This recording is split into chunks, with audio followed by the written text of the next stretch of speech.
For you came back. I warned you, the darkness never forgets. Now's it's too late to turn back. They say the forest remembers everything. Every scream that echoed through its ancient trees. Every drop of blood that soaked into its moss-covered earth. Every soul that wandered into its shadows and never returned. Thornwood Forest, that sprawling expanse of gnarled oaks and twisted pines that surrounded the village of Millbrook like a noose, had stood for centuries, silent, patient, waiting. The villagers knew better than to speak of it after dark. They knew better than to look too long at the tree line when the sun began to set.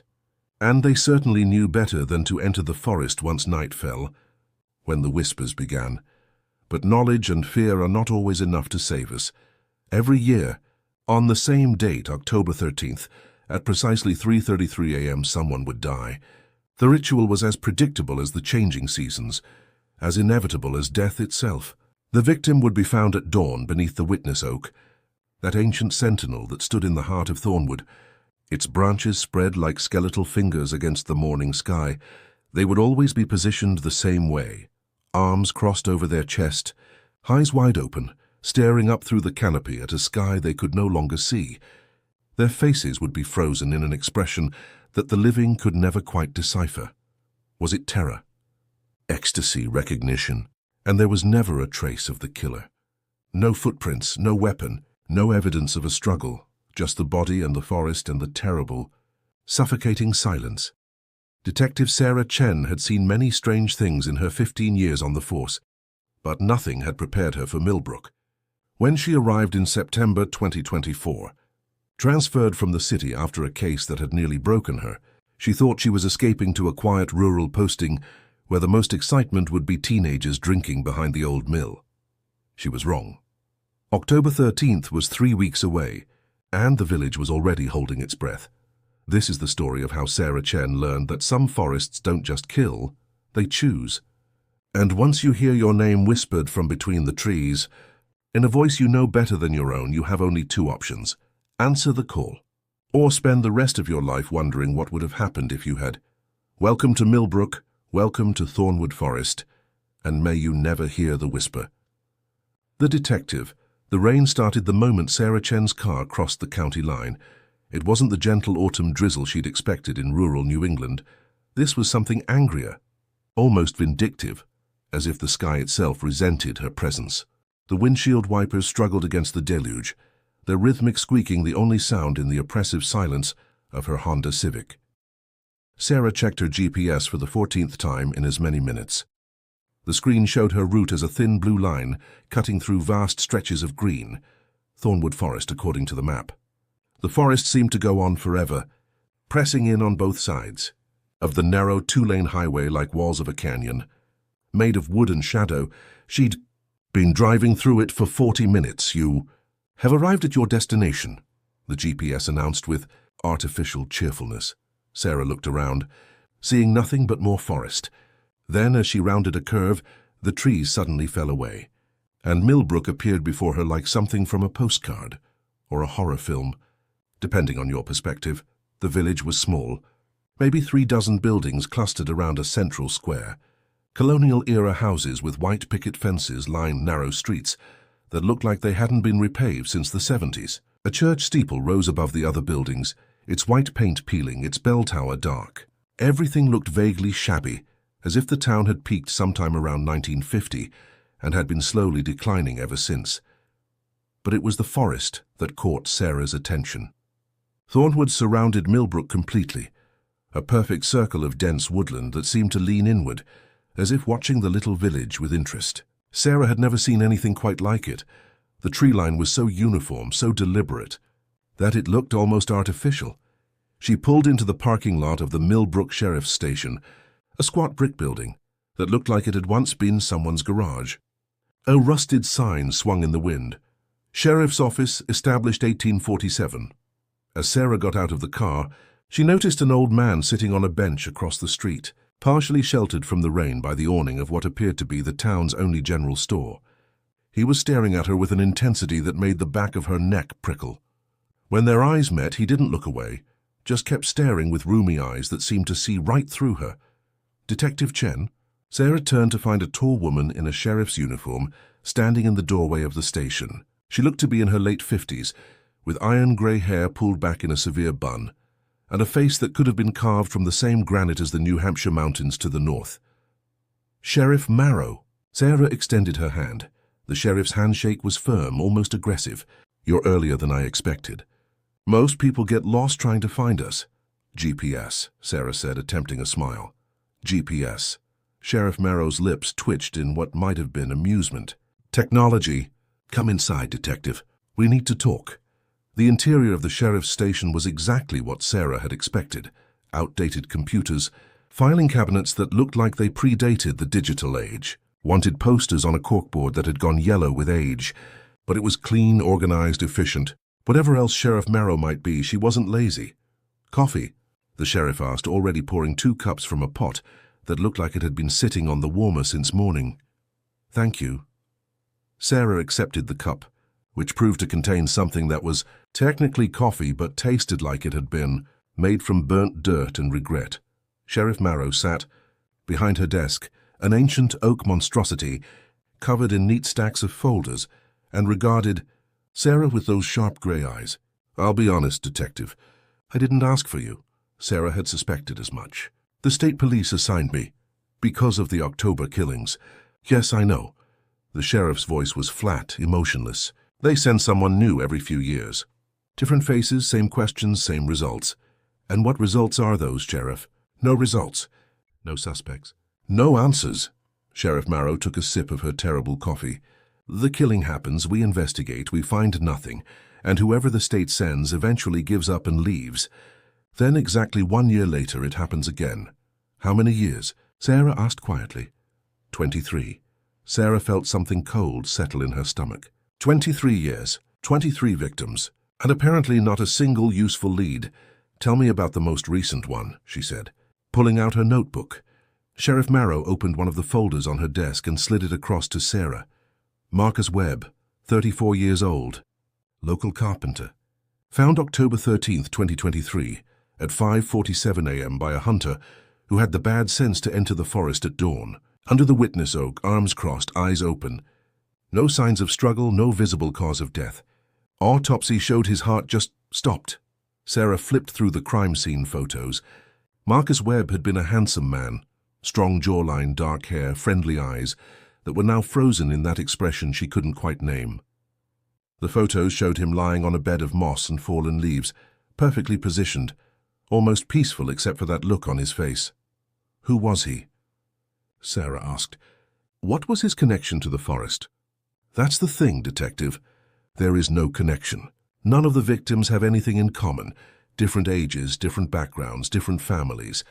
Some were lifelong residents. Others had only been here a few months. Some loved the outdoors. Others never set foot in the forest. There's no pattern." "There's always a pattern," Sarah said firmly. "We just haven't found it yet." Sheriff Marrow gave her a look that was equal parts pity and cynicism. "That's what they all say, right before they start hearing the whispers." Sarah felt the hair on her arm stand up. "What whispers?" The sheriff stood and walked to the window, looking out at the rain-soaked street. "You'll think I'm crazy. Try me." Sheriff Marrow was silent for a long moment. When she spoke, her voice was quieter, almost reluctant. "The locals say that Thornwood chooses its victims. That if the forest wants you, you'll hear your name called from between the trees. In a voice you recognize, your mother, your best friend, your dead wife. The voice of someone you trust. And if you answer," Sarah asked, though she wasn't sure she wanted to know, "then you become part of the October killings." The sheriff turned back to face her. "Look, Detective, I don't believe in curses or haunted forests. I've been sheriff here for 30 years, and I've learned that there are rational explanations for everything. But I've also learned that Thornwood is dangerous in ways that don't always make sense. People who go in after dark don't always come out, and those who do change. Change how? They stop sleeping. They stare at the tree line. They mumble to themselves." Sheriff Marrow's voice dropped even lower. "And sometimes right before October 13th, they walk into the forest and never return." Sarah closed the folder, her mind racing. Serial killer? Cult? Some kind of environmental factor causing hallucinations? All of those seemed more plausible than a sentient forest that murdered people on a schedule. "I'd like to see the witness oak," she said. Sheriff Marrow shook her head. "Not today. Sun's almost down. You don't go into Thornwood after dark, Detective. That's rule number 1 if you want to stay alive in Millbrook. Tomorrow, first thing. Tomorrow, the sheriff agreed. I'll take you myself. But tonight you should get settled in. I've arranged for you to stay at the Thornwood Inn, only place in town that rents rooms by the month. Martha will take good care of you. As if on cue, the rain intensified, hammering against the windows with renewed fury. Through the glass, Sarah could see the forest swaying in the wind, the trees moving in a way that seemed too coordinated, too purposeful. One more thing, Sarah said as she stood to leave. The old man sitting across the street. Who is he? Sheriff Marrow glanced out the window. The bench was empty now, the awning sheltering nothing but shadows. What old man? There was someone there when I arrived. Watching me. The sheriff's expression didn't change, but something flickered in her eyes. Recognition, maybe, or concern. Probably old Thomas. He's harmless, mostly. Been here longer than anyone can remember. Claims he knows things. What kinds of things? The kind that don't help with investigations, Detective. Sheriff Marrow walked Sarah to the door. Get some rest. Tomorrow's going to be a long day. And do me a favor. When you're at the inn tonight, keep your windows closed. No matter what you hear. Sarah wanted to ask what she might hear, but the look on the sheriff's face told her she wouldn't get a straight answer. Instead, she nodded, pulled her jacket tighter against the rain and headed back to her car. As she drove the 3 blocks to the Thornwood Inn, she couldn't shake the feeling that she was being watched. Not by people, by the forest itself. Those thousands of trees, all leaning slightly inward, all seeming to track her movement with interest. 23 years. 23 victims. And 22 days until October 13th. Sarah had come to Millbrook to escape her past, to find some peace in a quiet rural posting. But as she looked at that perfect circle of trees surrounding the village, she realized she hadn't escaped anything. She'd driven straight into something far worse. The Thornwood Inn. The Thornwood Inn looked exactly like every other building in Millbrook. Old, slightly shabby, and utterly charming in a way that would have delighted tourists if tourists ever came to this forgotten corner of New England. It was a 3-story Victorian with peeling white paint, forest green shutters, and a wraparound porch that probably looked lovely in summer but now just seemed like one more place for shadows to gather. Sarah parked her car in the small lot beside the inn and grabbed her 2 suitcases from the trunk. She'd packed light, she always did. A lifetime of moving from one case to another, one city to another, had taught her not to get attached to places or things. The front door opened before she could knock, and a woman who could only be Martha appeared in the doorway. She was in her 60s, short and round, with a face that looked like it smiled often and meant it. Her grey hair was arranged in soft curls, and she wore an apron covered in what looked like flour. "You must be Detective Chen." Martha's voice was warm, welcoming. Come in, come in. You're soaked through. I've got fresh bread in the oven and soup on the stove." Despite everything, the rain, the ominous forest, Sheriff Marrow's warnings, Sarah felt herself relaxing slightly. Martha's presence was like a warm blanket, comforting and normal in a way that nothing else in Millbrook had been so far. The interior of the inn matched the exterior, old but well-maintained, with floral wallpaper, antique furniture, and the kind of lived-in coziness that no chain hotel could ever replicate. The smell of baking bread and something savory filled the air, making Sarah's stomach growl. She realized she hadn't eaten since breakfast. "I've got you in room 7. At the end of the hall on the 2nd floor," Martha said, taking one of Sarah's suitcases despite the detective's protests. "It's the quietest room, faces the town square instead of the forest." "Is that important?" Sarah asked as they climbed the creaking stairs. Martha paused, then smiled, but the expression didn't quite reach her eyes. Some guests prefer not to look at the trees, especially this time of year. Room 7 was small but comfortable, with a brass bed covered in a patchwork quilt, a wardrobe that looked like it had weathered 2 world wars, and a writing desk positioned under a window. True to Martha's word, the window looked out over the town square and the sheriff's station beyond. "Bathrooms at the end of the hall," Martha said. "You'll be sharing with Mr. Hayes in room 6, but he's very quiet. Keeps odd hours, but he's no trouble." "How many guests do you have?" Sarah asked, setting her suitcase on the bed. "Just you and Mr. Hayes at the moment. October's not exactly tourist season." Martha's smile turned sad. People used to come here for the autumn colors, you know, before the killing started. Now we mostly get researchers and reporters, and they never stay long. How long has your family owned the inn? Oh, I'm not family. I just run the place. The actual owner is... Martha trailed off, her gaze drifting to the window. Well, he's not around much. Come down when you're settled, dear. That soup won't eat itself. After Martha left, Sarah unpacked her few belongings and changed into dry clothes. She took a moment to examine the room more carefully, her detective's instincts automatically cataloguing details. The furniture was old, but quality. Real wood, real brass, everything built to last. The wallpaper, a faded pattern of roses, was probably original to the house. There was a bookshelf beside the bed containing a mix of titles, local history, mystery novels, and oddly, several books on folklore and forest myths. Sarah pulled out one of the history books, Millbrook, A History of New England's Forgotten Village, by Thomas Blackwood, published 1979. She flipped it open and found an inscription on the first page. To Martha, who remembers when the forest was just trees. T.B. Thomas Blackwood, T.B. Could that be old Thomas, the man she'd seen earlier? Sarah was about to start reading when she heard something that made her freeze. A sound from outside, distant but distinct. Singing, she moved to the window and looked out. The rain had stopped, leaving the streets slick and shining under the streetlights. The town square was empty, but the singing continued, a woman's voice, wordless and haunting. It was coming from the forest.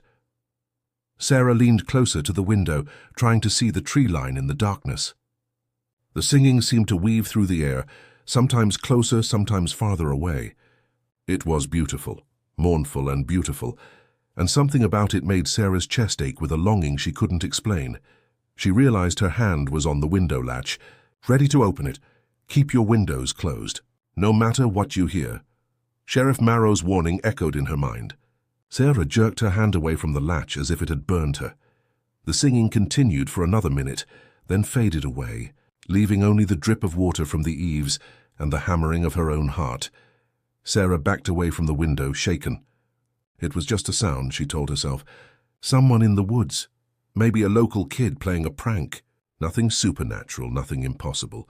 But the longing remained, a hollow feeling in her chest, like she'd lost something precious and only now realized it was gone. She grabbed her jacket and headed downstairs, suddenly desperate for the warmth of the kitchen and Martha's solid, mundane presence. The kitchen was at the back of the inn, a large, cheerful room with copper pots hanging from hooks, bundles of dried herbs on the windowsills, and an ancient stove that radiated heat. Martha was stirring a pot of soup that smelled of vegetables and spices and comfort. Sit, sit. Martha gestured to a worn wooden table. You look like you've seen a ghost.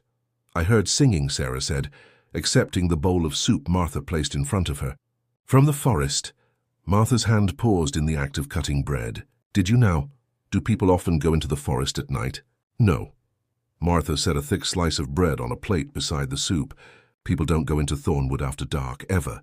Then who was singing? Martha sat down across from Sarah, her usually cheerful face suddenly grave. You're going to think I'm a superstitious old woman. After today, I'm not sure what I think. The forest sings sometimes, Martha said quietly, especially in October, when the killings draw near. It's like it's calling out, searching. For victims? For someone specific. Martha's fingers traced the wood grain of the table. I've lived in Millbrook for 40 years, detective. I've seen a lot of people come and go. And I've learned that Thornwood doesn't just kill randomly. It chooses people for a reason. What reason? That's what no one can figure out. There's no pattern to the victims, not that anyone can see, but there must be something, some quality or connection that makes the forest pick them. Otherwise, why would it be so consistent? Same date, same time, same place, same ritual. Sarah ate her soup slowly, processing this. You really believe the forest is alive? I believe Thornwood is old, Martha said. Older than this village, older than the state, probably older than this country. The native people who lived here before Europeans arrived, they wouldn't go near this place. Called it Manitokun, the place of spirits. When the first settlers came in the 1600s, they built around the forest, not in it. There's a reason for that. Fear, Sarah suggested. Superstition. Respect, Martha corrected. And maybe they knew something we've forgotten. She stood and refilled Sarah's bowl. The killings didn't start until 23 years ago. Before that, Thornwood was just a forest. Dangerous if you got lost, sure, but not malevolent. Something changed. What? Martha shook her head. If I knew that, I'd be a lot richer, and this town would still have tourists. All I know is that in October of 2001, the first victim was found under the witness oak, and it's happened every year since. Sarah thought about this as she finished her soup. 2001. That was significant, just after 9/11, when the whole country had been in shock, when the world had seemed to tilt on its axis. But that was probably just coincidence, wasn't it? Tell me about the witness oak, Sarah said. Martha's expression became distant, as if she were looking at something far away. It's the oldest tree in the forest. Some say it was old when the Mayflower landed. It stands in a clearing about 2 miles from here, right in the center of Thornwood. The locals used to have picnics there before the killings. It was considered good luck to touch its trunk, to sit in its shade. And now it's where the dead are found. Every single one of them, for 23 years, under those branches, arranged like they're sleeping, waiting. A door opened somewhere in the inn and footsteps creaked overhead. Martha glanced at the ceiling. That'll be Mr. Hayes back from his evening walk. He goes for walks? Sarah asked. In the dark? Around town, not in the forest, Martha assured her. He's a writer, working on a book about Millbrook. Keeps strange hours, but he's harmless enough. Sarah made a mental note to introduce herself to Mr. Hayes. Writers were observers, and observers sometimes noticed things others missed. She helped Martha clean up the dishes and offer the older woman, accepted with pleased surprise, and was heading back upstairs when Martha called out to her. Detective? Sarah turned. If you hear your name called tonight, don't answer. No matter how much you want to. No matter who you think is calling you. The word sent a chill down Sarah's spine. Has anyone heard their name and not answered? Martha's eyes were sad. Not that I know of. But there's always a first time. Sleep well, dear. Sarah didn't sleep well. She lay in bed, staring at the ceiling, listening to the old house settle around her. Footsteps overhead, Mr. Hayes still awake. The creak of pipes, the whisper of wind around the eaves. And underneath it all, so faint she might have imagined it, the sound of singing from the forest. She kept her window closed. Around midnight, she finally drifted into an uneasy sleep, and immediately began to dream. She was standing at the edge of Thornwood, looking into the darkness between the trees. The forest was silent, waiting. Someone was in there, she knew. Someone important. Sarah. The voice came from the trees, familiar and beloved. It was a voice she hadn't heard in 3 years, not since the funeral. Sarah, I'm here. Come find me. Her sister. It was her sister's voice. Emma, who had died in a car accident when Sarah was in her first year as a detective. Emma's, whose death Sarah had never really gotten over, no matter how much therapy and time were supposed to heal all wounds. Emma? Sarah heard herself say, her dream self already moving toward the tree line. I've been waiting for you. Sarah, please, I'm so alone out here.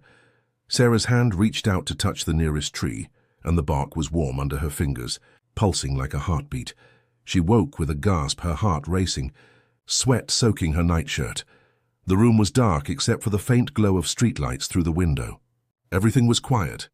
Just a dream. But as Sarah's breathing slowly returned to normal, she became aware of something that made her blood run cold. She hadn't closed the window before going to bed. She was certain of it. She'd checked it twice. Paranoid after Martha's warning, but now it stood open, letting in the cool night air, and perched on the windowsill, perfectly positioned in the center of the opening, was a single oak leaf, still wet with rain. Sarah stared at it for a long moment, her detective's mind trying to find a rational explanation. The wind could have blown the window open. The leaf could have blown in, except there was no wind. The night was perfectly still, and the leaf was positioned too precisely, too deliberately, like someone had placed it there as a message or an invitation. Sarah got out of bed, walked to the window and slammed it shut, turning the lock with shaking fingers. She picked up the oak leaf, intending to throw it away, but found herself examining it instead. It was unusual, larger than normal oak leaves, with 7 points instead of the typical 5 or 6. The veins formed an almost geometric pattern, like something designed rather than grown. She should throw it away, get rid of it, pretend it had never been there. Instead, Sarah found herself placing it carefully on the writing desk, smoothing it flat. She didn't sleep again that night. She sat in the chair by the window, watching the tree line, waiting for dawn, waiting, and wondering what exactly she'd gotten herself into. Morning came slowly to Millbrook, the sun rising hesitantly, as if reluctant to illuminate what the darkness had hidden. Sarah had been awake for hours, having given up any pretense of sleep around 4 a.m. She'd spent the time reviewing the case files Sheriff Marrow had provided, committing names and dates and details to memory. 23 victims over 23 years, ages ranging from 16 to 72.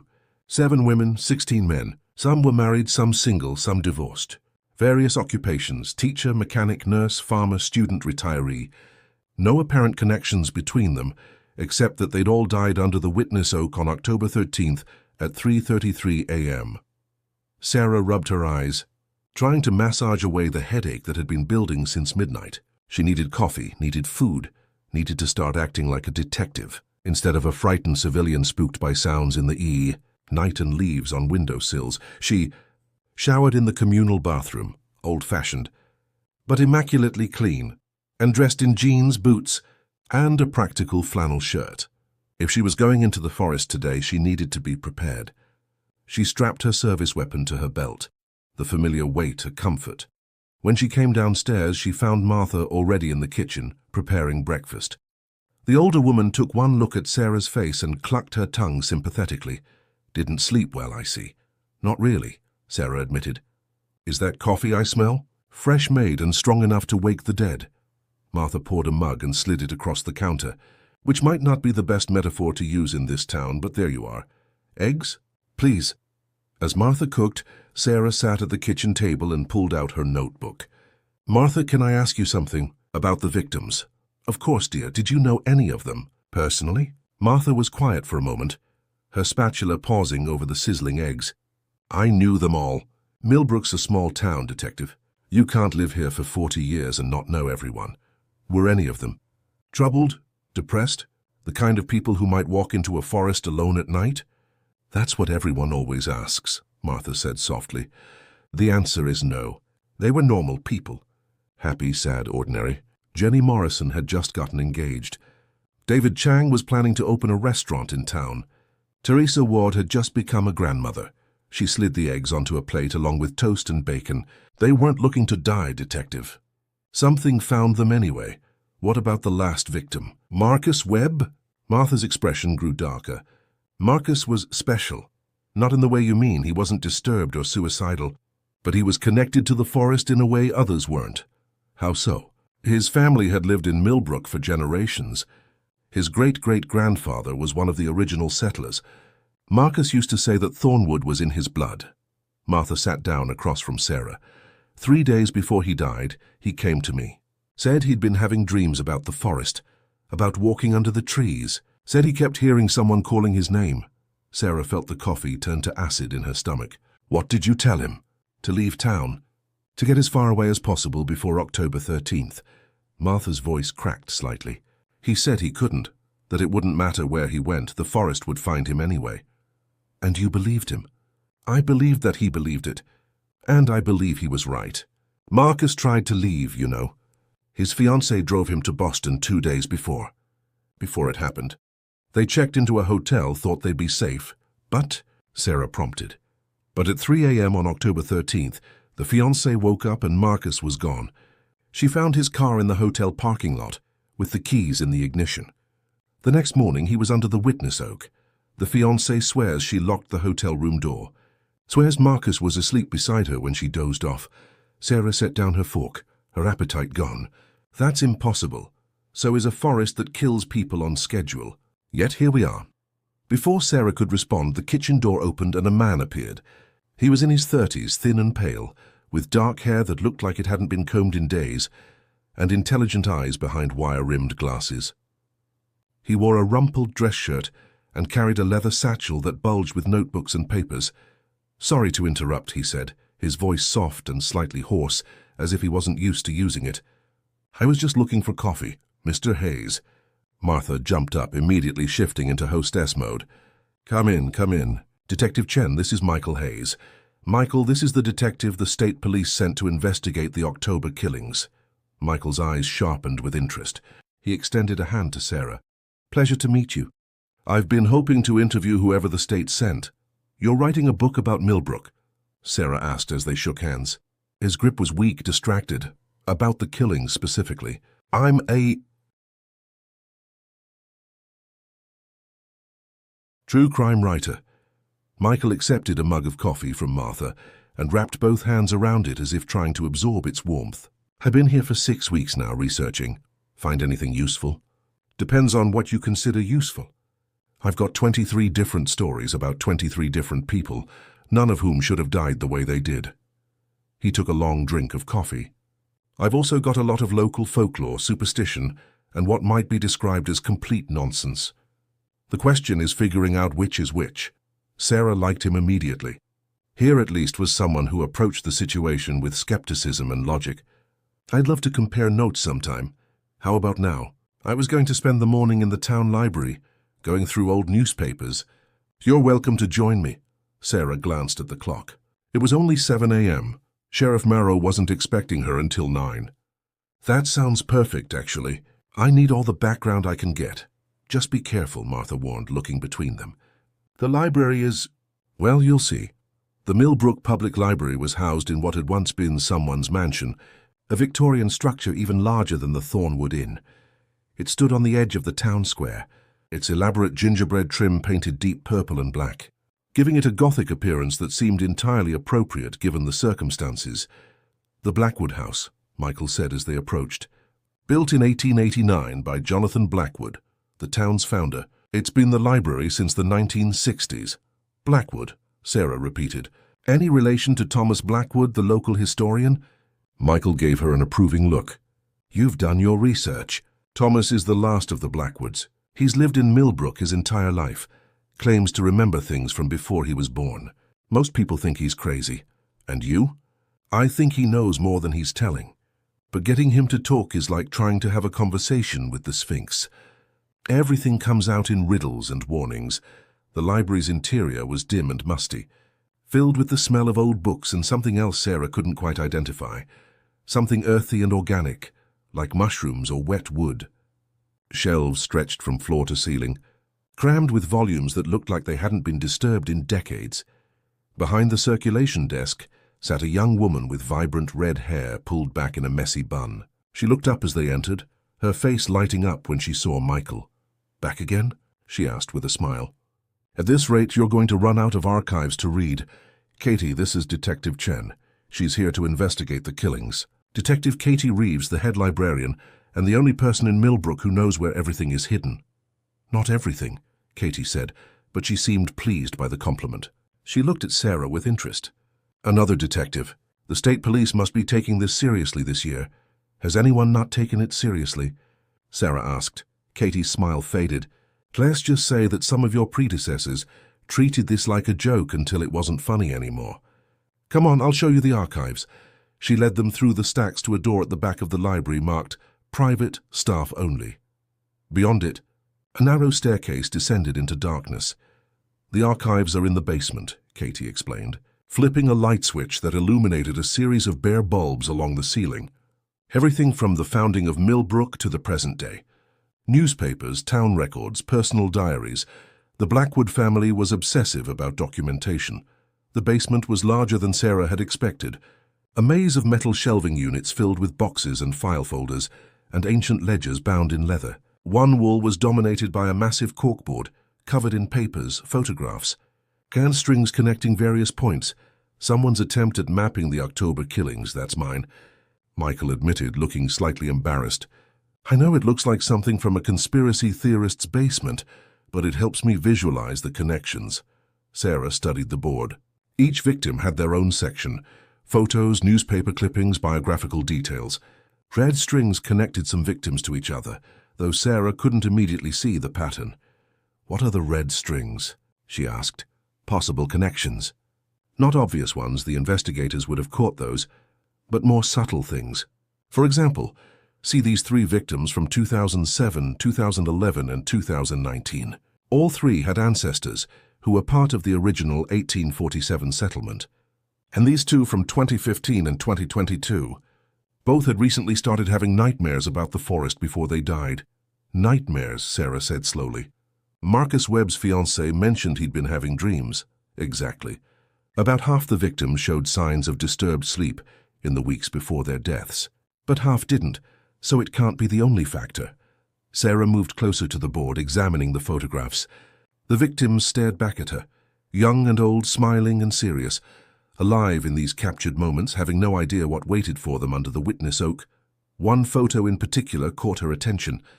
A young woman with dark hair and a familiar expression, that same look all the victims shared in death, but captured here in life, as if she'd already seen what was coming. Who's this? Sarah pointed. Jennifer Morrison. 2018, she was a school teacher, 27 years old. That photo was taken 3 days before she died. Michael consulted his notebook. According to her roommate, Jennifer had been acting strangely for about a week, going for long walks at odd hours, staring at the forest, humming songs no one recognized. The singing. Sarah remembered the sound from last night, wordless and haunting. Did anyone ever investigate the possibility of environmental factors? She asked. Some kind of toxin in the forest that causes hallucinations or mental disturbances? The EPA came in after the 5th victim, Katie said from where she'd been pulling files from a shelf. Tested everything. Soil, water, air, vegetation. Found nothing unusual. Thornwood is just a normal forest, biologically speaking. Nothing about this is normal, Sarah muttered. Katie set a stack of leather-bound volumes on a nearby table. These are Thomas Blackwood's journals. He's been keeping a record of everything strange that happens in and around Thornwood for the last 60 years. If anyone understands what's happening, it's him. Sarah opened the top journal, dated 1965. The handwriting was cramped and precise, filling every inch of every page with observations, theories and hand-drawn maps of the forest. She flipped through, seeing entries about unusual animal behavior, strange lights in the trees, people who claimed to hear voices. But the entries didn't start getting really disturbing until 2001. October 13th, 2001, it has begun. Jennifer Walsh found under the witness oak at dawn. The forest has awakened, and I fear what this means for all of us. I warned them. I warned them not to cut down the guardian tree, but they wouldn't listen.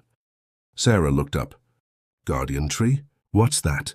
Michael and Katie exchanged glances. That's the weird part, Michael said. There's no official record of any tree being cut down in 2001, but Thomas insists it happened. And several other residents remember there being some kind of logging incident that year. The town council says it never happened, Katie added. They claim Thomas is confused, that he's mixing up memories. But I've looked through the records, and there's definitely something missing from the files around that time. Pages torn out, entries that reference things that no longer exist. Someone covered it up, Sarah said. Or someone wants to forget it happened, Michael corrected. This town has a complicated relationship with the forest. On the one hand, everyone's terrified of it. On the other hand, they're completely dependent on it. Tourism, logging, hunting. If word got out that something truly supernatural was happening here, Millbrook would cease to exist. Sarah was about to respond when she heard footsteps on the stairs. All three of them turned to see a figure descending into the basement, an old man moving with surprising agility, despite his age. Old Thomas. Up close, he looked even more ancient than he had from across the street. His face was a map of wrinkles, his eyes a watery blue that nonetheless seemed to see everything. He wore clothes that might have been fashionable in the 1950s, suspenders, a worn shirt, trousers held up with a rope belt. He looked directly at Sarah. You're the new one, it wasn't a question. Detective Chen, Sarah said, extending her hand. I was hoping to speak with you, Mr. Blackwood. Thomas ignored her hand, still staring at her with that unsettling intensity. They always send someone new, someone who doesn't believe, someone who thinks they can solve it with logic and evidence and modern police work. Can't I? No? Thomas moved closer and Sarah caught a smell of earth and moss and old paper. Because you're looking for a person when you should be looking for a pattern. You're looking for a killer when you should be looking for a cycle. You're looking for a crime when you should be looking for a sacrifice. Sacrifice? Sarah felt her skepticism hardening into defensiveness. Are you suggesting some kind of cult? I'm suggesting the forest is hungry. Thomas's voice dropped to barely above a whisper. And it will keep feeding until it gets what it really wants, which is? Thomas reached out with one gnarled finger, and tapped Sarah's chest right above her heart. "You?" The word hung in the air like a physical thing. Katie gasped. Michael's pen froze on his notebook. Sarah stepped back, fighting the urge to put her hand over her weapon. "I don't appreciate being threatened, Mr. Blackwood. Not a threat, a warn." "Warning?" Thomas turned toward the stairs, then paused and looked back. "You heard it last night, didn't you? The singing? And you'll hear it again tonight. And the night after. And every night until October 13th. The forest is calling you, Detective. The question is whether you'll be strong enough not to answer." He disappeared up the stairs, his footsteps fading into silence. For a long moment, no one spoke. Finally, Katie let out a shaky breath. "Well, that was Thomas. Told you he speaks in riddles.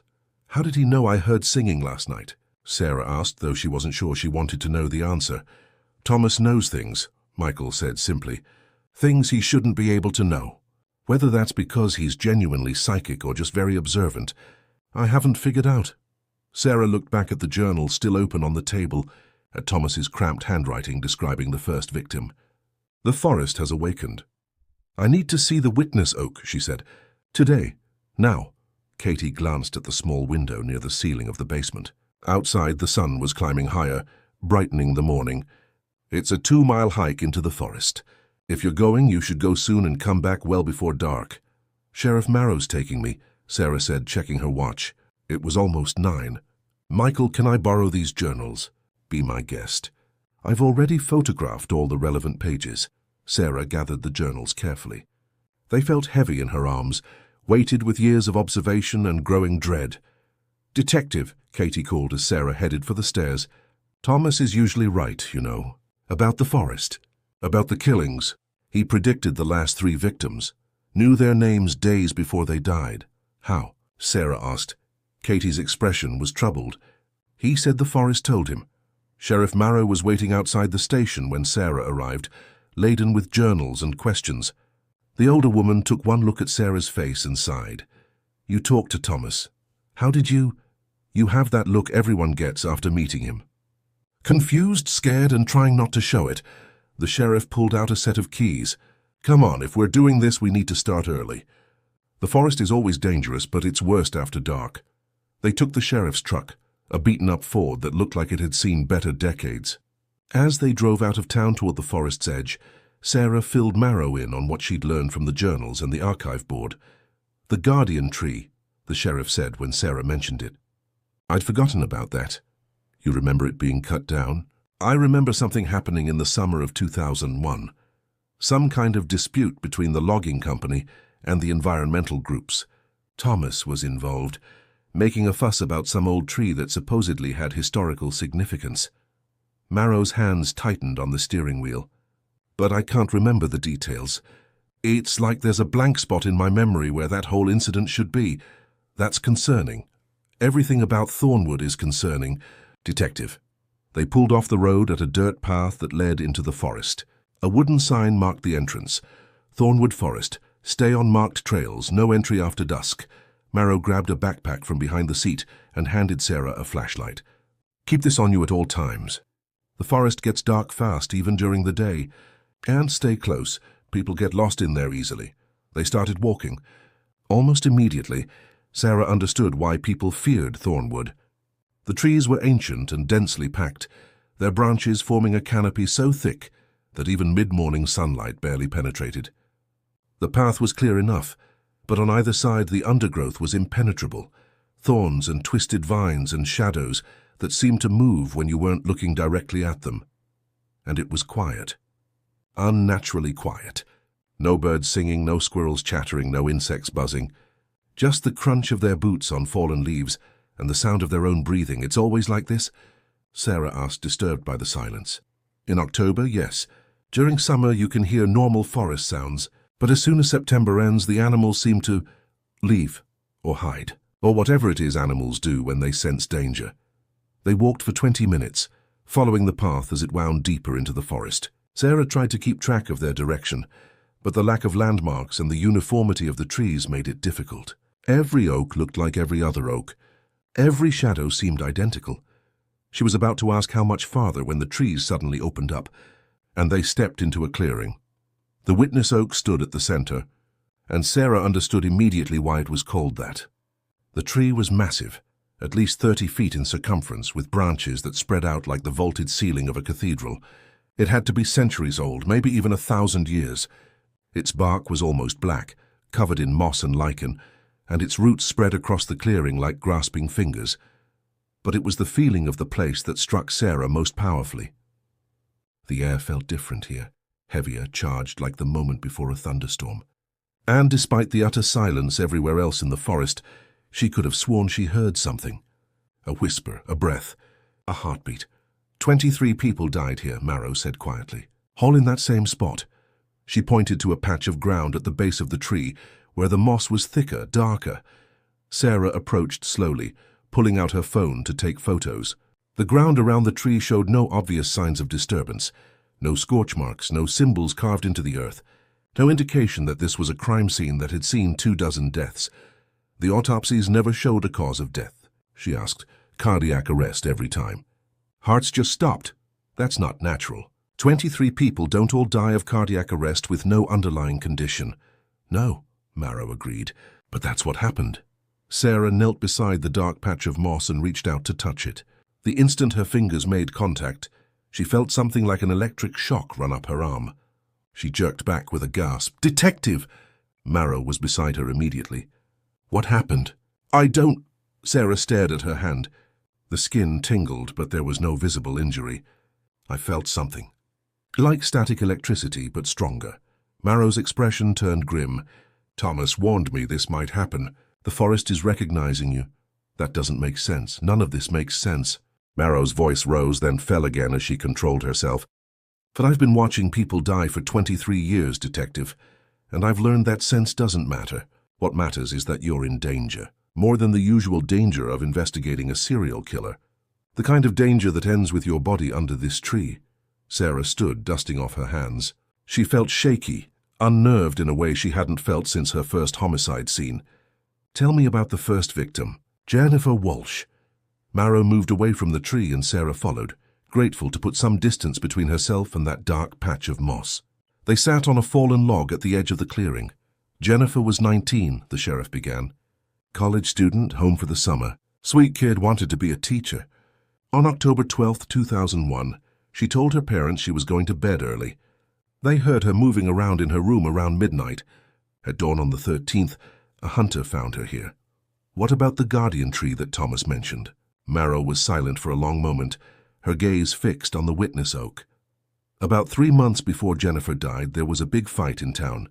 A logging company wanted to clear-cut a section of Thornwood.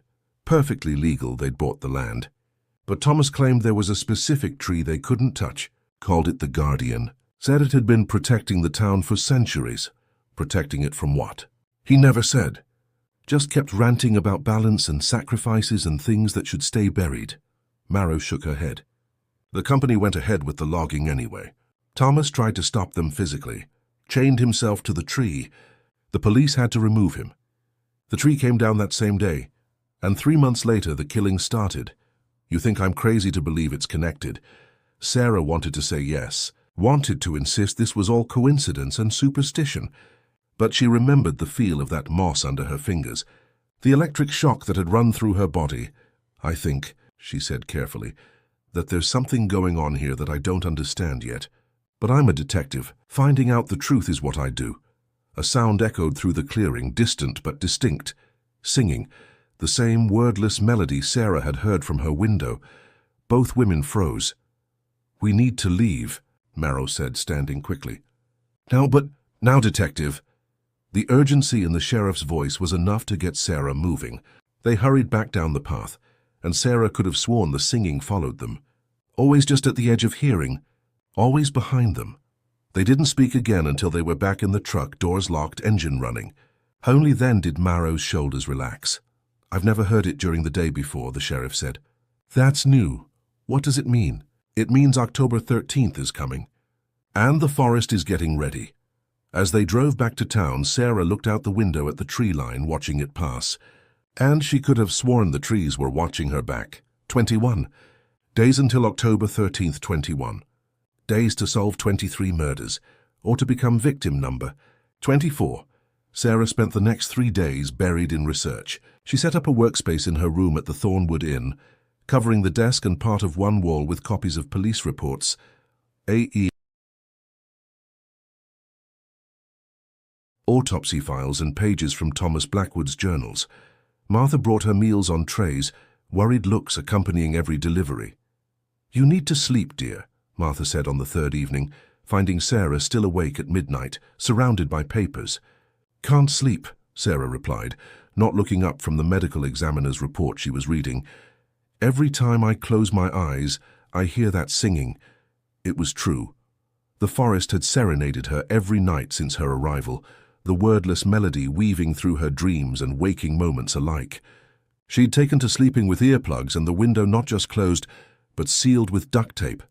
But she could still hear it, as if the sound bypassed her ears entirely and resonated directly in her mind. And it was getting louder. "The singing means it's chosen you," Martha said quietly, "same as it chose all the others." "I'm not dead yet," Sarah snapped, then immediately regretted her tone. "Sorry, I'm just scared. I know." Martha set down a plate of sandwiches Sarah hadn't asked for, but probably needed. But being scared isn't going to save you. Finding answers might. After Martha left, Sarah stood and stretched, working out the kinks from hours of sitting. She walked to the window and peered out at the town square. It was empty, the streetlights casting pools of orange light on wet pavement. And beyond it all, the forest, a wall of darkness that seemed to pulse with life. Her phone buzzed, a text from Michael Hayes. "Still awake? Found something. Come to library?" Sarah checked the time, 12:30 a.m. The library would be closed, but she knew Katie had given Michael a key for his research. She grabbed her jacket and headed out into the night. The streets of Millbrook were eerily quiet as Sarah walked to the library. She'd expected to feel vulnerable out here alone in the dark, but oddly, she felt safer outside than in her room. As if the walls of the Thornwood Inn were too confining, as if she needed to see the sky above her head. The library's front door was unlocked. Sarah found Michael in the basement, surrounded by even more papers than she had in her room. He looked terrible. Unshaven, dark circles under his eyes, hair standing up in all directions. But his eyes were bright with excitement. "I figured it out," he said without preamble. "The pattern. It's been there all along, but everyone was looking at the wrong things." Sarah felt a spark of hope for the first time in days. "Show me." Michael led her to his conspiracy board, which had grown substantially since her first visit. More strings, more connections, more photographs. Everyone's been trying to find what the victims had in common, their jobs, their families, their activities. But that's not it. It's not about what they had in common in life. It's about what they had in common in their deaths. "They all died under the witness oak," Sarah said. "We know that." "Yes, but why that tree specifically?" Katie found something in the old town records, a survey from 1847 when Millbrook was first established. He pulled out a yellowed map, carefully protected in plastic. "Look at this." The map showed Thornwood Forest as it had existed nearly 200 years ago, and at its center, clearly marked, was a symbol Sarah recognized from Thomas's journals, a circle with 7 lines radiating from it. "That's the witness oak," she guessed. "That's where it is now. But back then it was labeled as the gathering tree. According to the surveyor's notes, the Native Americans who lived here before the settlers called it Manit Okun Osi, the spirit tree. They used to perform ceremonies there." "What kind of ceremonies?" Michael's expression turned grim. "Sacrifices." Sarah felt something cold settle in her stomach. "Human sacrifices." The records aren't clear, but several early settler accounts mention finding arrangements of bones near the tree. The colonists assumed they were enemy warriors killed in battle. But what if they weren't? What if they were offerings? Sarah studied the map, her detective's mind working through the implications. "You think the Native Americans were feeding the forest?" "I think they understood something the European settlers didn't. That Thornwood wasn't just a forest. It was alive in a way we don't usually think of forests as alive. And it needed to be appeased." That's insane. Is it? Michael pulled out another document, a letter dated 1852. This is from the town's first mayor, Jonathan Blackwood, Thomas's ancestor. He's writing to the governor, requesting help with what he calls the disappearances. Apparently, in the first 5 years after Millbrook was established, 11 people vanished into Thornwood and were never found. That could just be people getting lost. Except they all disappeared on the same date, October 13th, and they all were last seen heading toward the Witness Oak. Michael's finger traced down the letter. Mayor Blackwood writes, "It is as if the forest demands a tithe, a payment for the audacity of our settlement. The natives warned us, but we did not listen, and now we pay the price." Sarah's mouth had gone dry. So what changed? If the disappearances were happening from the start, why did they stop? And why did they start again in 2001? That's what Thomas's guardian tree comes in. Michael pulled up a photograph on his laptop, an old picture from a newspaper, dated July 2001. It showed a massive tree, different from the Witness Oak, with Thomas Blackwood chained to its trunk while police officers tried to remove him. According to the property records Katie dug up, this tree was at the exact border between Millbrook and Thornwood. Thomas claimed it was planted there deliberately by the early settlers as a barrier against the forest. A physical barrier. That doesn't make sense. Not physical, symbolic, or maybe spiritual. The point is, for 150 years there were no disappearances, no deaths in Thornwood. The forest was just a forest. But then the logging company cut down the guardian tree, and 3 months later, the killings started. Sarah paced the basement, trying to process this. Everything in her rational, scientific mind rejected what Michael was suggesting, but she couldn't deny the pattern. Couldn't deny the singing she heard every night. Couldn't deny the way the moss had felt under her fingers, alive, aware, hungry. "Okay," she said finally. "Let's say you're right. Let's say the forest is sentient somehow, and it's been taking people as some kind of sacrifice since the town was founded. Why doesn't everyone just leave? Why stay in a place that's actively trying to kill you?" "Because most people don't believe it," Michael said. "They rationalize it as a serial killer, or a curse that doesn't apply to them, or just bad luck. Humans are really good at ignoring threats that don't make rational sense. And the ones who do believe, some leave, but most." Michael gestured vaguely. "Most are like Martha or Sheriff Marrow. This is their home. They were born here, their families are here, their entire lives are here. Where would they go? And how do you explain to people in the next town over that you're running from a murder forest?" Sarah could see his point. In a weird way, it was easier to stay and hope you wouldn't be chosen than to uproot your entire life, based on something that sounded like a fairy tale. "There's one more thing," Michael said, his voice dropping. "I've been tracking the lunar calendar. October 13th always falls during the waning gibbous phase of the moon, when the moon is between full and half, and 3:33 a.m. is considered the witching hour in a lot of folklore. Whatever's happening, the timing isn't random. So we have 17 days to figure out how to stop it," Sarah said. "Do we?" Michael looked at her intently. "Because here's what I don't understand, Detective. Every victim shows signs that they're being called by the forest for weeks before October 13th. Dreams, voices, that singing. You've been here 3 days, and you're already experiencing all of it. That's never happened before.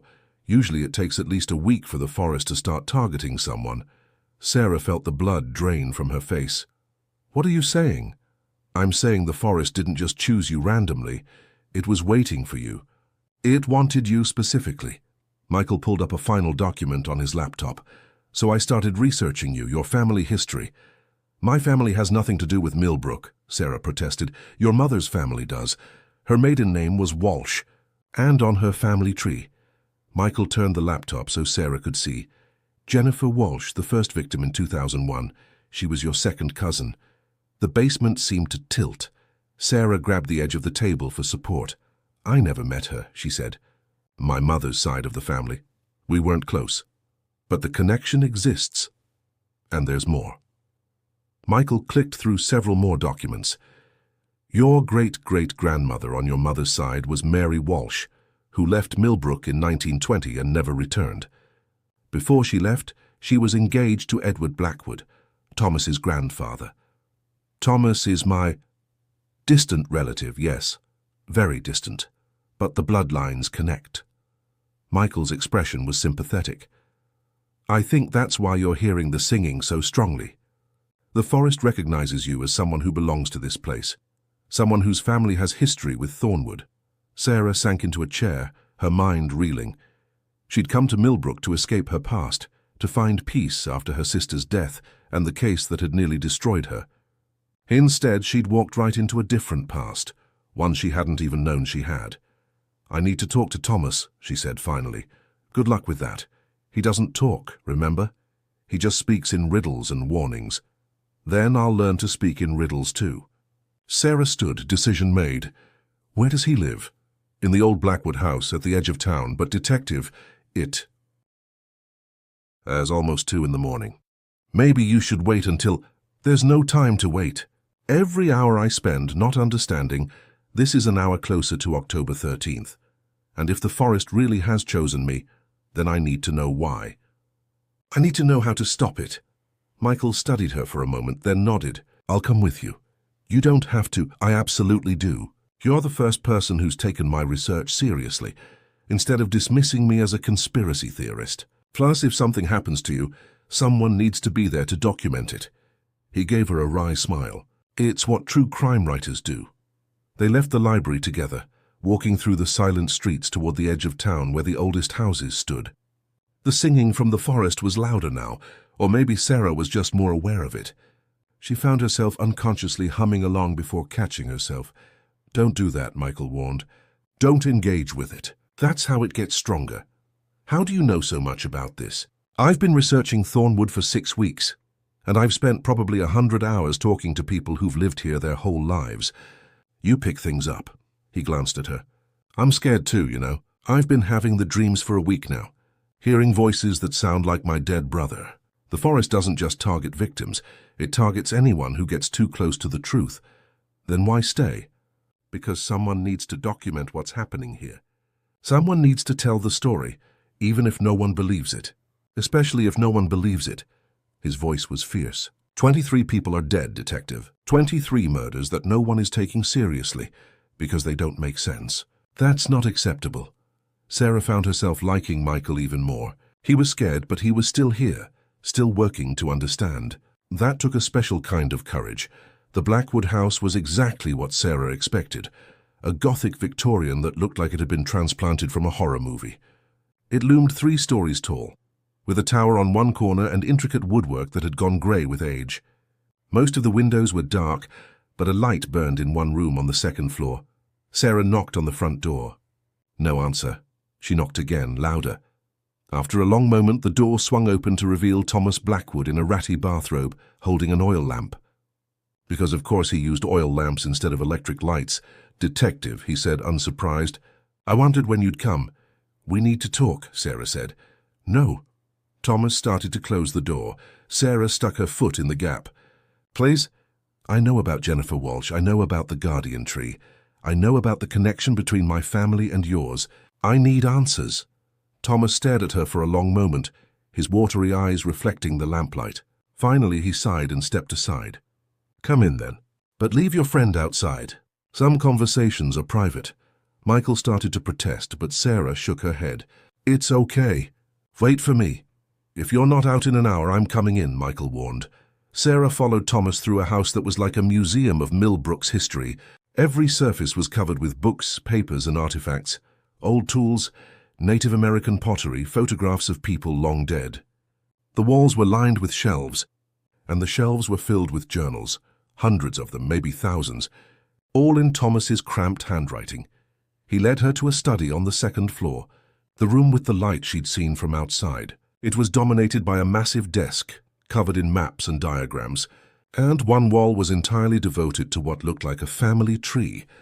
Going back centuries. Sit, Thomas commanded, gesturing to a chair that had probably last been in fashion during the Roosevelt administration.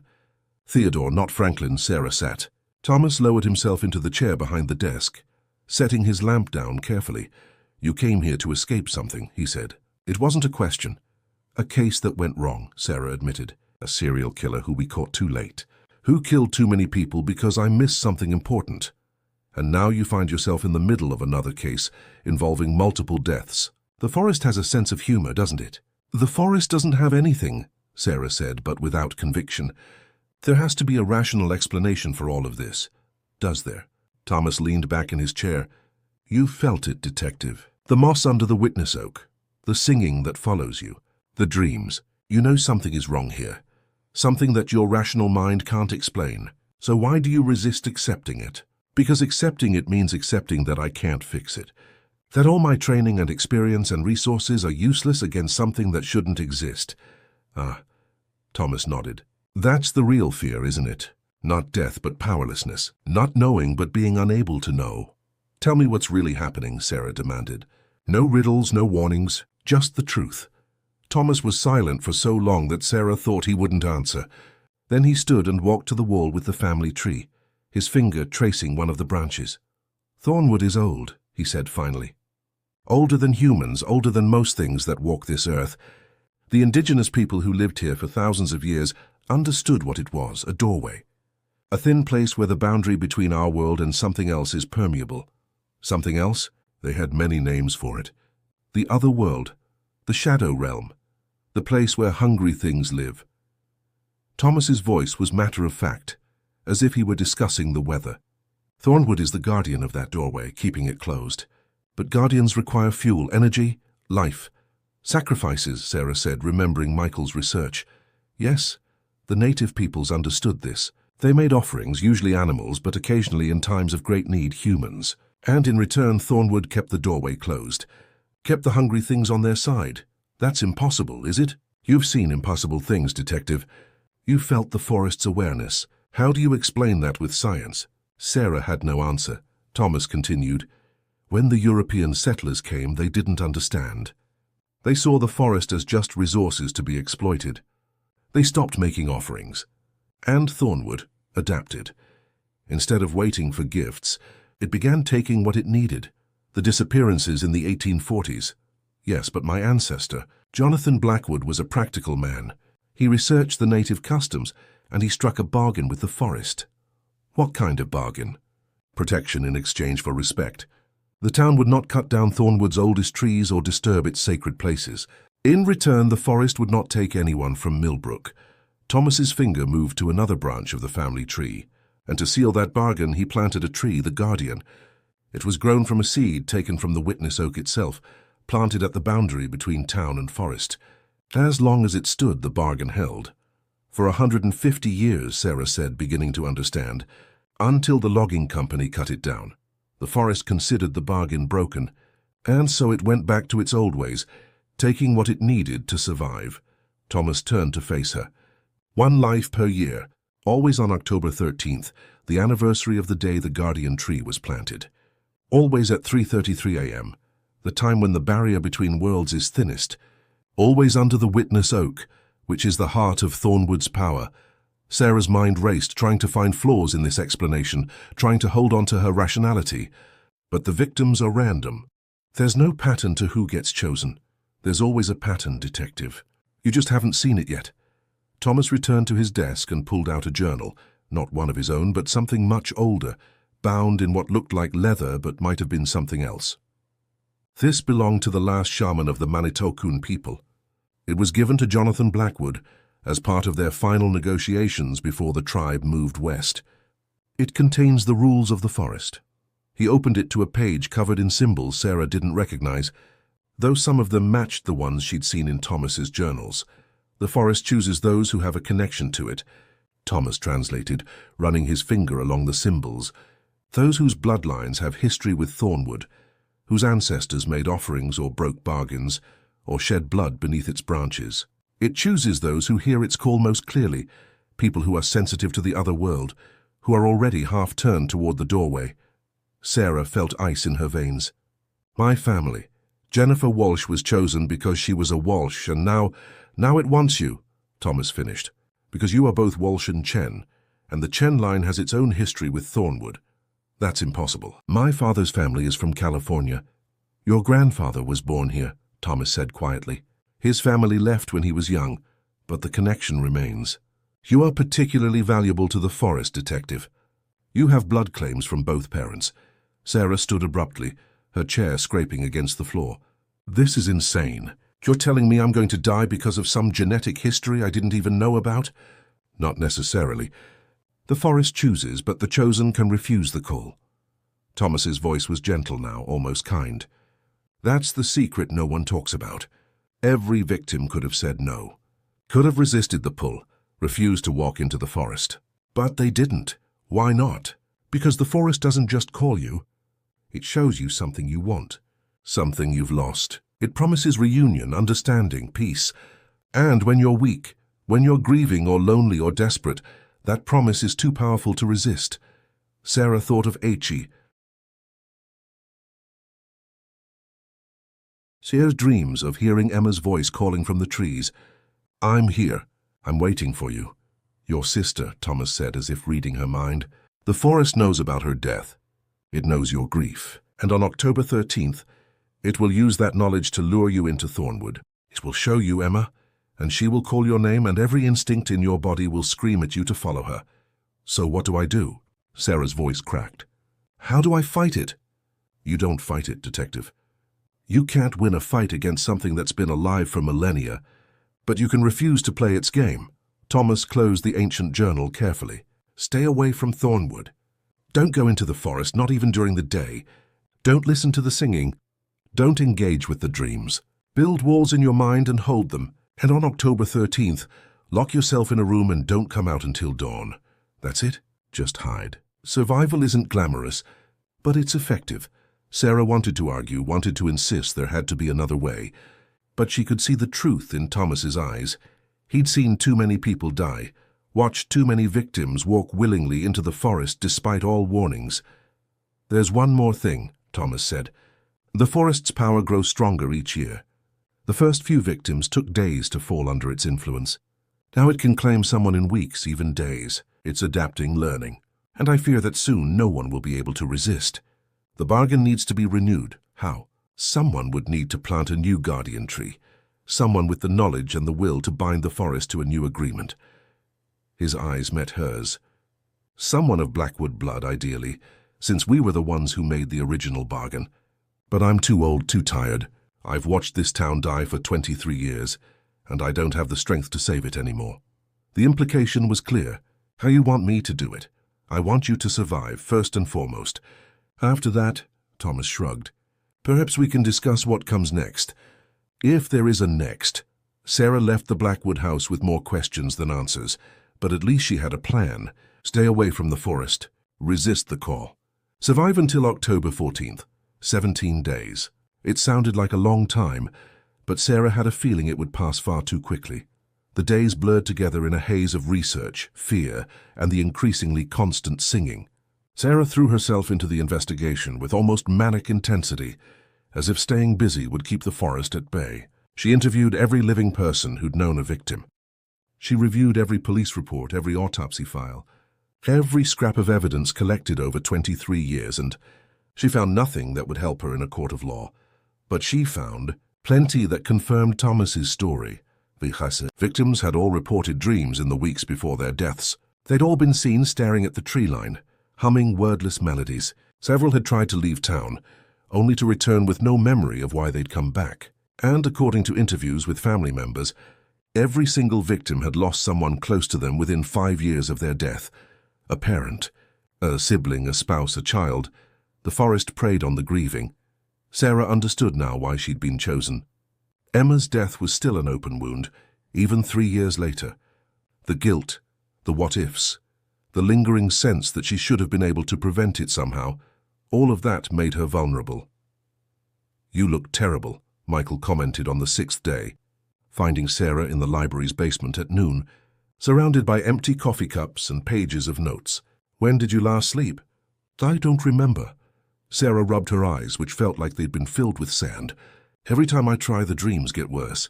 Last night I dreamed I was at Emma's funeral, and when I looked in the casket, it was empty. Then I heard her voice from the forest, calling me to come find her. You need to rest. You're running yourself into the ground. 17 days, Sarah said. I just need to make it 17 more days. But even as she said it, she knew she was lying. The truth was, she wasn't sure she'd make it even that long. The pull of the forest was growing stronger by the hour.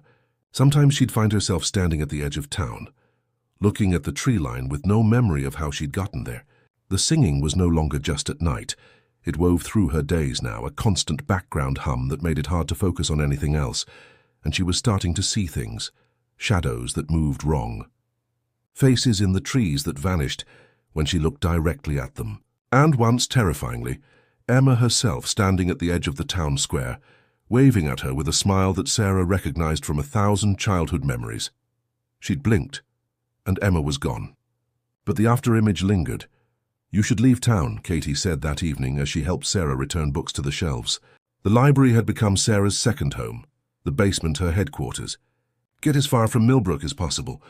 Maybe distance will help. Marcus Webb tried that, remember? He was in Boston when the forest took him." Sarah shelved a book on Native American folklore, then pulled it back out, struck by a sudden thought. Wait, the forest took him from Boston. How? Katie frowned. I don't know. No one does. But that should be impossible. If Thornwood is contained to this area, if its power is tied to the physical location of the forest, then it shouldn't be able to reach someone 100 miles away. Sarah's tired mind began to work faster. Unless the connection isn't physical. Unless once the forest has claimed you, the distance doesn't matter because the link is... What, spiritual? Psychic? You're saying that once it marks you, you're marked no matter where you go. Katie looked frightened. That's horrible, but it explains why no one's been able to escape by leaving. The forest doesn't need your physical presence to call you back. It can reach into your mind no matter where you are. Michael appeared at the top of the basement stairs, looking uncharacteristically agitated. Detective, you need to come see this. Sheriff Marrow is upstairs, and she looked seriously freaked out. Sarah hurried up the stairs to find the sheriff standing by the front windows, staring out at the town square. Her face was pale, her hand resting on her weapon as if she expected to need it. What's wrong? Sarah asked. Marrow pointed. Look at the tree line. Sarah looked. At first she didn't see anything unusual, just Thornwood, as imposing and ominous as always. Then she realized what had the sheriff so rattled. The trees were closer, not by much, maybe 10 feet, but definitely closer than they'd been yesterday. The clearing between the last houses and the forest had shrunk. That's impossible, Sarah breathed. Is it? Marrow's voice was tight. Is anything impossible anymore? The forest is moving, Detective. It's closing in. How long has this been happening? I noticed it this morning. I drive past this spot every day on my way to the station, and I know exactly where the tree line is. The trees have moved at least 10 feet overnight. Sarah's mind raced. Has this ever happened before? Not in my lifetime. But I found something in the old records this morning, after I noticed the trees had moved. Marrow pulled out a folded paper from her jacket, a photocopy of a newspaper article from October 1851. The headline read, Forest Advances, Town in Fear. Sarah scanned the article quickly. It described how, in the weeks leading up to October 13, 1851, the residents of Millbrook had watched in horror as Thornwood crept closer to the town, sometimes moving several feet in a single night. Several houses on the outskirts had been consumed by the advancing forest. The town council had debated abandoning Millbrook entirely. But then, on October 14th, the forest had retreated to its original boundaries, and the missing houses were found intact, though completely empty. The residents were never seen again. 14 people disappeared that year, Marrow said quietly. 14, not just one. The forest took everyone from those houses. Why? Sarah asked.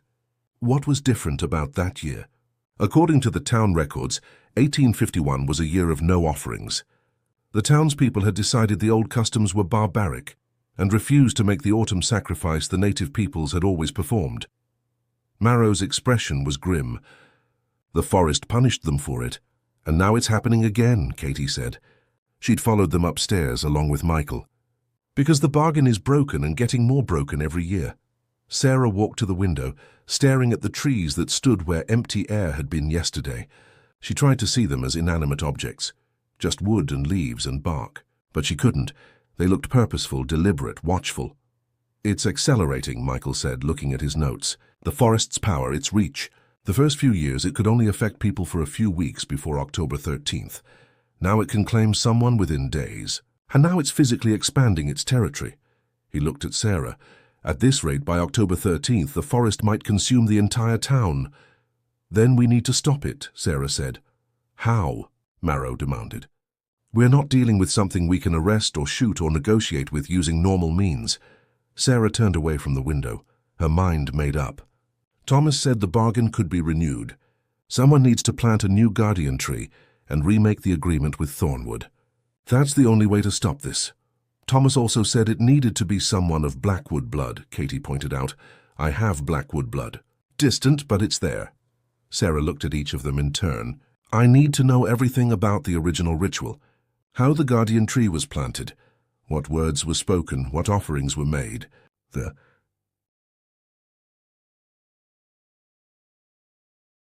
Has to be a record of it somewhere. Michael was already heading for the basement stairs. If it exists, it'll be in the archive. Give me an hour. As he disappeared downstairs, Marrow grabbed Sarah's arm. You can't be seriously considering this. You'd have to go into the forest, detective. The one thing everyone agrees you absolutely shouldn't do. What choice do I have? If we don't stop this, people are going to die. Maybe not just one person this year, maybe dozens, like in 1851. Sarah pulled free gently.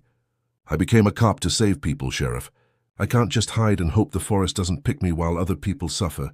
It's not about hope, Marrow said. It's about survival. Maybe those are the same thing.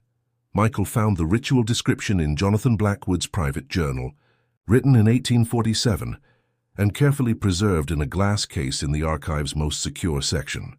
Katie helped translate the archaic language and odd phrasing into something comprehensible.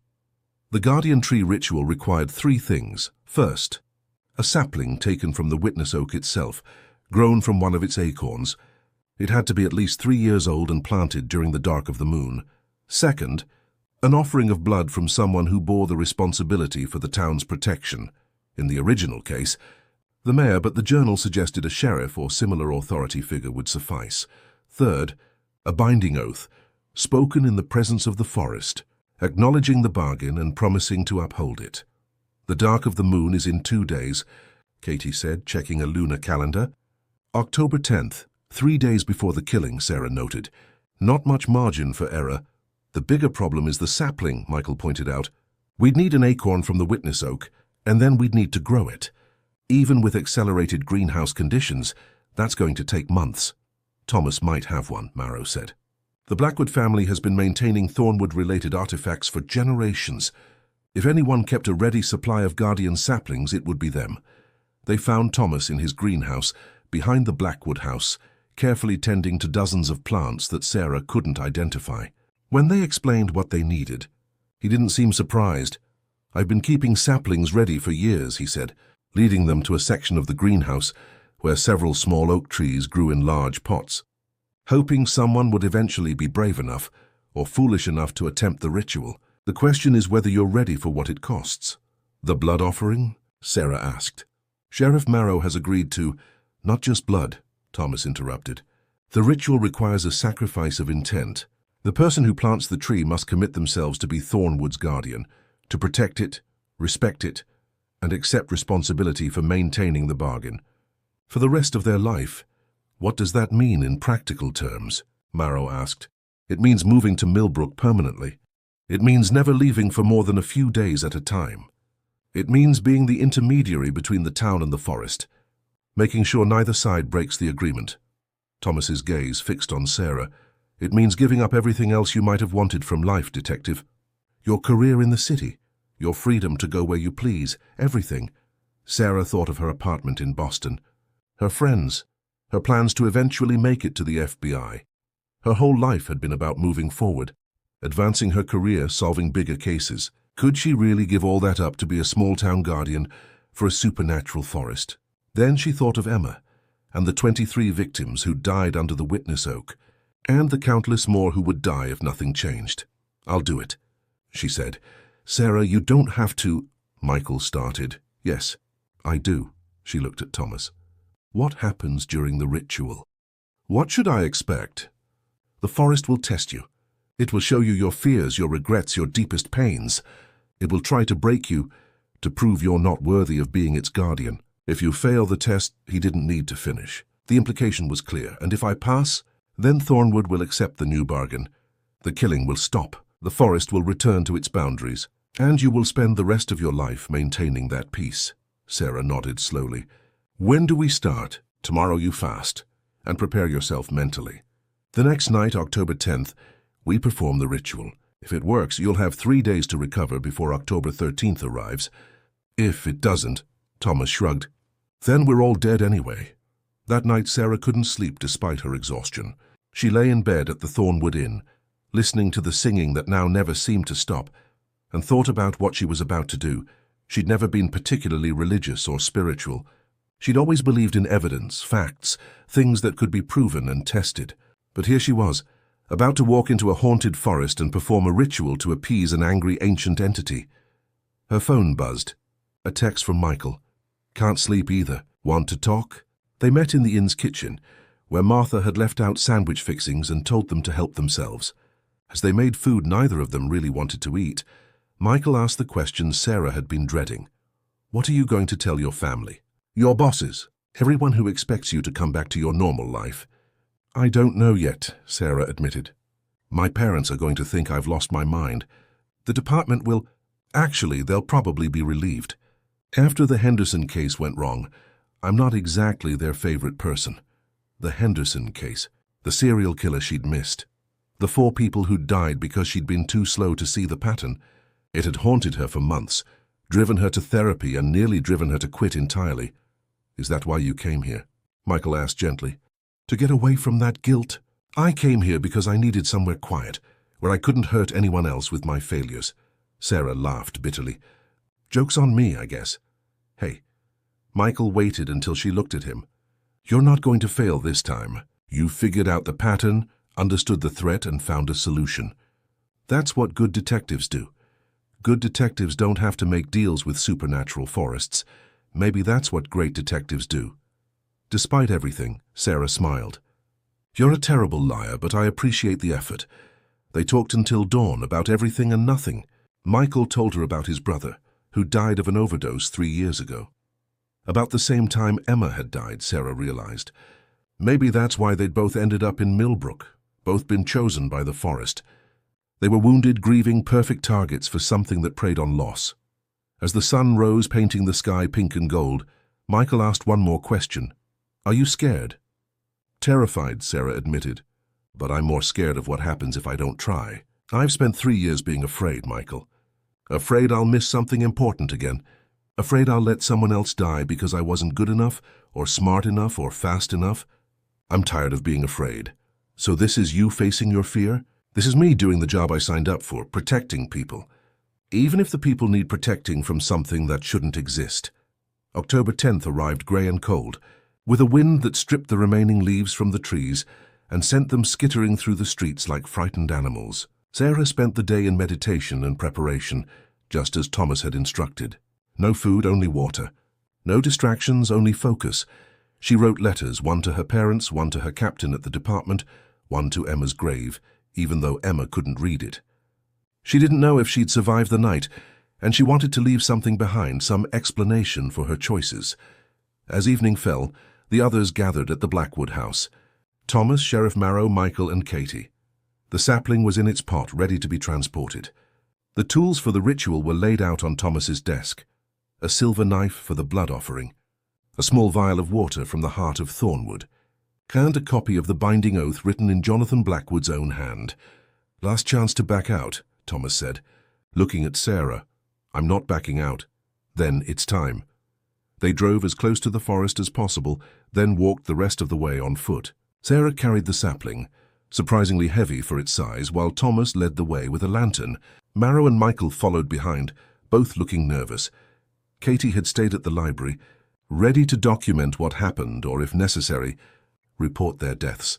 The forest loomed before them, darker and more menacing than Sarah had ever seen it. The trees swayed though there was no wind. The singing was deafening now, not just in Sarah's ears but in her bones, her blood, her soul. Turn back. Her rational mind screamed. This is insane. You're going to die. But she kept walking. They reached the witness oak just as the last light faded from the sky. The clearing was exactly as Sarah remembered. The massive ancient tree, the dark patch of moss where the victims had been found, the oppressive sense of wrongness that made every instinct scream danger. "The border between town and forest is there," Thomas said, pointing to a spot about 20 feet from the witness oak. "That's where the guardian tree must be planted." Sarah carried the sapling to the designated spot and set it down carefully. Thomas handed her a shovel. "You have to dig the hole yourself," he instructed. "No one can help you." "It's part of the test." Sarah began to dig. The earth was hard, resisting the shovel, and her arms burned with effort. But she kept going, throwing herself into the physical labor, grateful for something concrete to do. When the hole was deep enough, Thomas nodded his approval. "Now the water." Sarah poured the vial of spring water into the hole, watching it soak into the earth. The water seemed to glow faintly, or maybe that was just her imagination. "The blood offering," Thomas said, handing the silver knife to Marrow. The sheriff stepped forward, her face set and determined. She held out her hand and Sarah saw that it was shaking slightly. "Are you sure?" Sarah asked quietly. "I'm the one who's supposed to protect this town," Marrow replied. "This is me finally doing my job." She drew the knife across her palm, not deep but enough to draw blood, and let several drops fall into the hole. The blood hit the water and spread, forming patterns that looked almost like symbols before absorbing into the soil. "Now plant it," Thomas commanded. Sarah lifted the sapling from its pot and lowered it gently into the hole. As soon as the roots touched the water and blood mixture, something changed. The air grew heavier, charged, like the moment before lightning strikes. The singing stopped abruptly, leaving a silence so complete that Sarah could hear her own heartbeat. "Speak the oath," Thomas said. Sarah pulled out the paper with the binding words. Her hands were shaking, but she forced her voice to be steady. "I, Sarah Chen, daughter of Walshan Chen, descendant of those who came before, do hereby pledge myself as guardian of Thornwood Forest. I acknowledge the old bargain and seek to renew it. I promise to protect this forest and the town it surrounds, to maintain the balance between them, and to ensure that neither harms the other. I accept this responsibility for all my days, and I ask the forest to accept my service." For a moment, nothing happened. Then the witness oak began to move, not swaying, growing. Its branches stretched toward the sky, new growth appearing in seconds instead of seasons. The roots writhed beneath the soil, spreading outward, and Sarah felt rather than saw them reaching toward the sapling she'd just planted. "Step back," Thomas shouted. Sarah stumbled backward and Marrow pulled her further away. The sapling was growing too now, shooting upward, its trunk thickening, its branches spreading. In less than a minute it had grown from a 3-foot sapling to a 20-foot tree, and then the forest started to speak. Not in words exactly, more like thoughts that appeared directly in Sarah's mind, ancient and alien and overwhelming.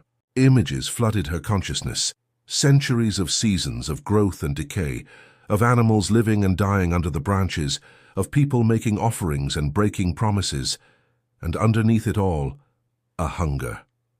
A desperate, endless hunger. "It's not enough," Sarah gasped, understanding flooding through her. "The blood offering, it's not enough. The forest needs more. What more could it want?" Marrow demanded. Sarah knew. Had known, perhaps, from the moment she'd agreed to this. The forest didn't just want a guardian. It wanted what it had always wanted, what the native peoples had understood and the European settlers had tried to avoid. It wanted a life. "No." Thomas grabbed her arm as Sarah stepped toward the witness oak. "That's not how this works. The bargain is for protection, not death. The bargain is for balance," Sarah corrected, pulling free. "One life to save many. One sacrifice to end the cycle." "That's what the forest is trying to tell me." "Then let it take someone on October 13th like it always does," Michael protested. "You don't have to." "But I do," Sarah said. She felt strangely calm, as if she'd already made this decision long ago and was only now acknowledging it. "Because I'm the one who made the oath. I'm the one who asked to be guardian. And guardians protect their charges even from themselves." She looked at each of them. Thomas with his ancient knowledge, Marrow with her determination, Michael with his hope. "If I do this, the cycle ends. The forest gets what it needs, and it won't have to take anyone else." "Isn't that worth one life?" "Not yours," Michael said. "Sarah, please." But Sarah was already walking toward the witness oak, toward that dark patch of moss where 23 people had died. The moment her foot touched it, she felt the forest's presence completely. Not pushing, not pulling. Just waiting, accepting her choice. She lay down in the exact position all the victims had been found, arms crossed over her chest, looking up through the branches at the stars above. The last thing she heard was Michael screaming her name. The last thing she felt was Emma's hand in hers, warm and real and right there. "I'm here, Sarah," Emma's voice whispered. "I've been waiting for you." "I know," Sarah replied, and then the forest claimed her. Sarah woke to sunlight streaming through leaves and the sound of birds singing. For a moment, she lay still, disoriented. She was supposed to be dead. The forest was supposed to have taken her, consumed her, used her life force to feed its ancient hunger. That had been the plan. But she was alive. She sat up slowly, her body stiff but unharmed. She was still at the base of the witness oak, still lying on that patch of dark moss. But something was different. The tree felt friendly somehow. The forest around her hummed with contentment instead of hunger, and she could understand it. Not in words exactly, but in feelings and images and instincts. She knew that the birds in the trees were grateful for a warm day. She knew that a deer was drinking from a stream half a mile away. She knew that the forest itself was sleeping, satisfied, no longer desperate for sustenance. "Detective." Sarah turned to see Michael running toward her, his face a mix of relief and disbelief. Behind him came Thomas, Marrow, and Katie. When had Katie joined them? "You're alive," Michael gasped, skidding to a stop beside her. "We thought, when you collapsed, you stopped breathing. We tried CPR, but nothing worked, and then you went cold, and how long was I out?" Sarah asked. 8 hours, Thomas said. His voice was filled with wonder. "The longest night of our lives. But something happened just after dawn." The guardian tree began to glow, and then you gasped and sat up. Sarah looked at the young tree. No, not young anymore. It had continued growing through the night, and was now a substantial oak, nearly as tall as the witness oak itself. Its branches intertwined with those of the ancient tree, forming a living connection. "The bargain is sealed," Thomas continued. "I can feel it. The forest has accepted you not as a sacrifice, but as something more. Something I've never heard of before." "What?" "Sarah, I'll continue the story in the next video. Stay tuned!"